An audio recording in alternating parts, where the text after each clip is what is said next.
کہ ابھی تو آپ کا پاسپورٹ ہی نہیں ویلڈ ہوتا. بڑی بڑی قومیں آپ سے ریکویسٹ کریں گی, آپ کے حضور آنے کی کوشش کریں گی, اور یہ صرف 10 سال کے چھوٹے سے وقفے میں ہوگا. امیر ہوگے, رئیس ہوگے, لیتھارجک ہو, گھر بیٹھے بیٹھے بس منہ میں ڈالتے جاؤ گے, کھائے جاؤ, کوئی کام ہی نہیں کرنے کو پڑے گا. یہ جو آپ کی اسرت ہے, تنگی ہے, آج کے بغیر کل کے عطا کرنے والے ہوں گے انشاءاللہ تعالی العزیز. You will see it with your own eyes. اور باقی دشمنوں کی کیا ہے, کوئی بھی دشمن آپ سے نہیں لڑ سکتا. وہ اب کوئی بھی ملک آپ کی طرف اب انہوں نے آزما لیا. ابھی تو کل کی رپورٹ ہے اس کی, امریکہ کے تھنکنگ ٹینک کی, کہ ہم سب نے مل کے بڑی کوشش کی ہے پاکستان کو توڑنے کی. انہوں نے لکھا کہ ہم سب نے مل کر پاکستان توڑنے کی بڑی کوشش کی ہے, مگر پاکستان کے لوگ اور فوج کو ہم علیحدہ نہیں کر سکے. انہوں نے کہا کہ ہم نے بڑے سٹنٹ کھیلے ہیں, ہم پاکستانی عوام کو پاکستانی فوج سے جدا نہیں کر سکتے. Now it is time to shift to other activities, not to try this separation. اب پاکستان کو ہم ڈی اسٹیبل نہیں کر سکتے, اب پاکستان نے آگے بڑھنا. اور فوج سے بھی ریکویسٹ ہے کہ اپنے بھائیوں سے ذرا محبت سے کلام کیا کریں. کبھی کبھی دیکھو جی, جب دشمن اس بات کا قائل ہے کہ ہم عوام پاکستان کو افواج پاکستان سے جدا نہیں کر سکے, بڑا بڑا چکر چلایا گیا سیاسی اخلاقی. بات یہ ہے کہ وہ ایک فوجی افسر نے مجھے پوچھا کہ جی ہمارے بارے میں ہمارے عوام کیا سوچتے ہیں. میں نے کہا وہ تو تمہیں افسر سمجھتے نہیں ہیں. دیکھو ہماری پوری قوم فوج کو نہ افسری سے دیکھتی ہے, نہ چیف آف دی اسٹاف کو دیکھتی ہے. ہماری فوج تو تمہیں صرف شہید یا غازی دیکھتی ہے. ہمارے پاس تو تیسرا تصور ہی کوئی نہیں اپنے افواج کے اوپر رکھنے کا.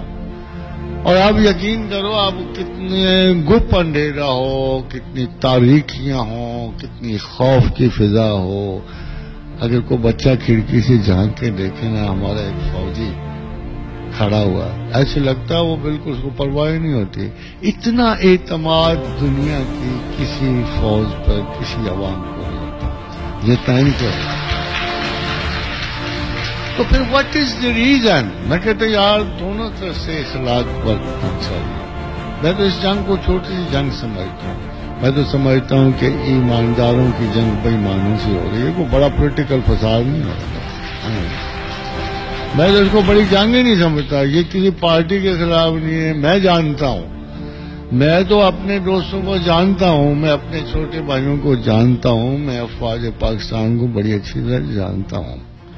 بھائی ان کو یہ اتنے چانسز ملتے ہیں کہاں کرپٹ ہونے کے جتنے آپ کو ملتے ہیں. وہ تو بہت شریف لوگ ہیں, انہوں نے اپنی ڈیوٹیاں نبھائی ہوتی ہیں, فٹیگ اٹھائی ہوتی ہے. ان کو دکھ ضرور ہوتا کہ ہم جس ملک کے لیے جان دے رہے ہیں اسے ایک کرپٹ آدمی کتنا سستا بیچ رہے ہیں. یہ فوج کا تاثر. اور اب ہمارے ابھی فوجی تو اپنی ٹریڈیشن نہیں چھوڑتے ہیں. لگتا ہے عمر پکے ہیں ضد کے. جب بھی قوم ذرا سی خطرے میں آئی ان کو پتہ نہیں کیا ہو جاتا ہے, فوراً لڑنے آ جاتے ہیں. یہ اپنی ٹریڈیشن نہیں چھوڑتے. سچ پوچھو تو ان کو اسی شخص نے گائیڈنگ رولز دیے جو پاکستان کے خالق. یہ کم از کم اتنی پائیداری کے ساتھ ان چند اصولوں کو اپنائے ہوئے تھے جو ہم چھوڑ چکے ہیں. ہمیں ان کا ساتھ دینے کی we have to come back. یہ معمولی سی قوم نہیں ہے. میں آخر میں صرف آپ کو یہ کہنا چاہتا ہوں کہ اللہ اور رسول نے اس قوم کے بارے میں بہت کچھ کہا. ہماری مشرق سے نمودار ہونے والے جھنڈوں کے بارے میں بہت کچھ احادیث موجود ہیں.